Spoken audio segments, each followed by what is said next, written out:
Hello and welcome to Trade Phantoms Foundations of Trading, Lesson 1. I am Mr. Black, and on behalf of Trade Phantoms, I want to thank everyone for spending some time with us and learning more about trading. Before we start any class, we always like to go through these super fun, federally required disclosures.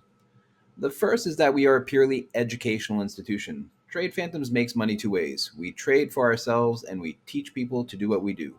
If you are here to learn how to trade for yourself, you are in the right place. The second, there are no guarantees of profitability or success when it comes to trading and investing. It is against federal law to do so, and even if it wasn't, I wouldn't do it anyway, because your success depends very much on you and the effort you put forth. I'm a firm believer that anyone can learn to trade, but I'm also realistic about it in that if you wish to learn to trade, it is going to require some time and effort. It's not an overnight process. Trading itself is very, very systematic. It's very process oriented. When A happens to do B, when B happens to do C, when C happens to D, and so on and so forth. So it's not beyond anyone's abilities because it is so process oriented, but it does take time and effort to learn those steps, and then even more time to practice implementing those steps in the same manner every single time without letting your emotions affect your decisions. This is why I tell people I think of trading as more akin to learning how to speak a foreign language or learning how to play a musical instrument.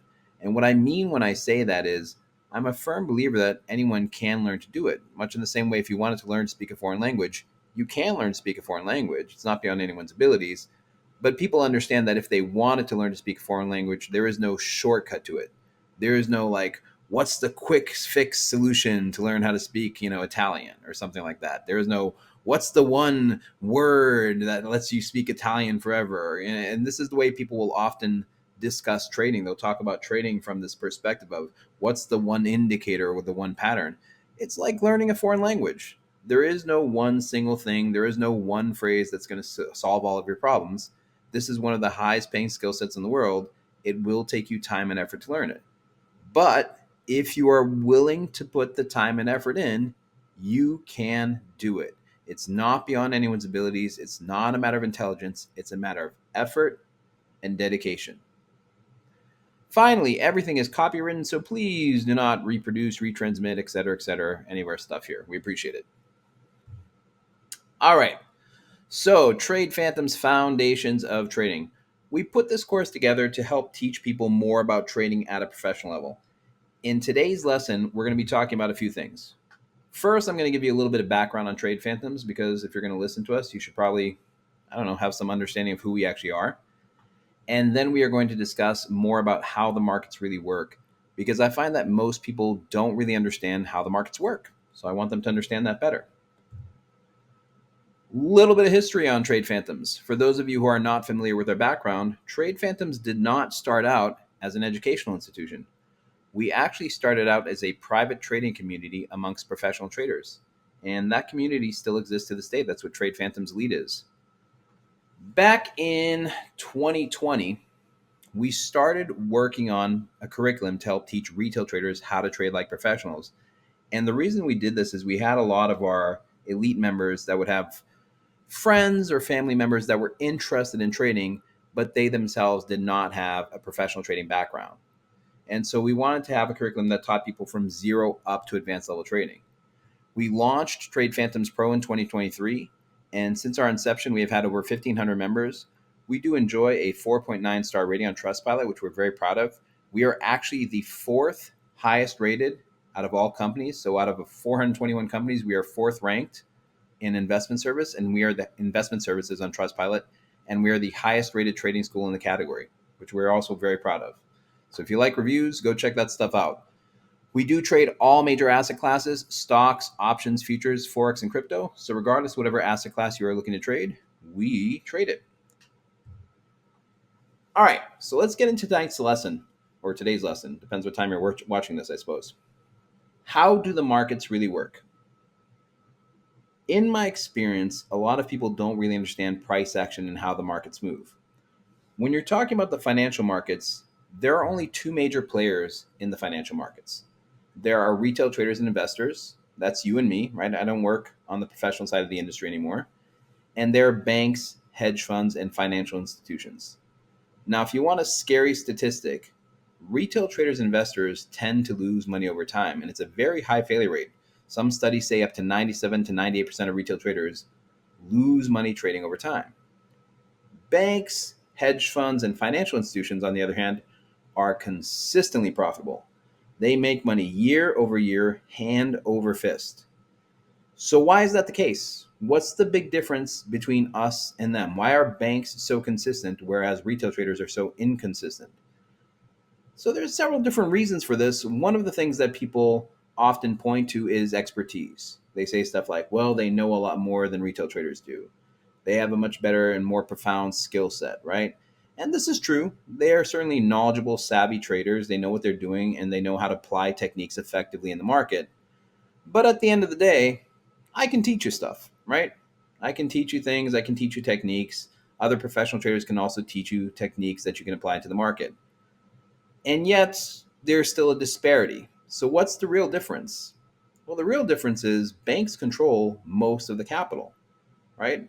My money is currently sitting in a financial institution. I would imagine that if you have any assets, they are also sitting in some sort of financial institution. And this is important because to actually drive price action in the markets, to actually move the price of an asset in the markets, it requires a tremendous amount of capital. And this just speaks to economics, right? The markets are like anything economic. They require balance. For every buyer, there must be a seller. For every seller, there must be a buyer. But if you think about that a tad bit more aggressively, what does that really mean? Well, that means in most cases, when it comes to the financial markets, the markets are going to be zero sum, which means for every winner, there's a loser. For every loser, there's a winner. So when you hear statistical data of 97 to 98% of retail traders lose money trading over time, it's important to reflect on where's that money going, right? Because money doesn't disappear, money simply transfers hands. So where is that money going when retail traders are so consistently unsuccessful in the financial markets? Well, it's going to whomever is on the other side of the trade. In the case of futures and options, those are 100% zero sum markets, right? If you're looking at stocks, forex, or crypto, most of the time there's going to be a winner and a loser on these transactions. So who's it going to? Well, for the most part, it's going to financial institutions. This is a very important dynamic to understand about the financial markets because what that means is banks are not casually trading alongside you, they are actively trading against you. They actually target levels of retail liquidity. Now, a lot of times people think of this and they confuse the concept of active trading versus passive trading. So they'll say, like, but retail traders make up such a small part of the market, Mr. Black. Why in the world would banks be targeting the retail traders? Well, you don't have to be actively trading to be involved in the markets, right? You can have a savings account, you can have an investment account, you can have a 401k, IRA, TSP. All these things are still areas in which you are vested in the market. So it's not us and them, it's us versus them. And that's a tough pill to swallow. It's tough to accept the fact that banks will target levels of retail liquidity and they will purposefully push price back against retail traders just to knock them out. So this is why professional traders focus so much on understanding institutional order flow, where the major banks and financial institutions are buying, and buying and selling together with them. I do not want to fight the banks and financial institutions. I want to join their team. They have a very, very successful model. All I want to do as a trader, as a retail trader, right, is I want to understand where they buy and where they sell and see if I have an opportunity to buy and sell together with them. Now, in most cases, retail traders tend to be very reactionary to price action. And this is a key distinction between retail traders and professional traders. Retail traders, when they see a lot of price movement, they tend to react to that price movement after it's already happening. For example, if the markets are going up, up, up, what do most retail traders do? They start buying. They say stuff like, oh, this could go to the moon, diamond hands, and all this stuff they learn on Reddit, right? When the markets are going down, down, down, what do most retail traders do? Ooh, panic, panic, panic, sell, sell, sell, end of the world. And this is a very different perspective from how professional traders trade. So retail traders do not buy low and sell high because they are always reacting to price action after it's already moving, what are they actually doing? They are buying high and crossing their fingers and hoping that they will be able to sell higher. And there is a name for that. That is called the greater fool theory. I know I am paying an elevated price for this asset, but I hope there is a greater fool out there that will pay even more than I did. Professional traders take a different approach to the financial markets. We try and approach the markets more from the perspective of how banks, hedge funds, and financial institutions trade. And rather than chasing price after it's already moving, what we do is we identify key levels of interest for us and we wait for price to come to those levels. So we don't chase price action, we identify key levels where we want to buy, we identify key levels where we want to sell, and if price comes back to those levels, we see if there's an opportunity to buy and sell at those levels. That is a very different perspective in terms of how we're approaching. It means it requires more patience when placing entries into the market. So we're going to be teaching you more about institutional order flow. In lesson 2, we're going to be talking about some of the basic terminology of trading that everyone should know before they get involved in the financial markets. But that is it for lesson 1. Let's get into lesson 2.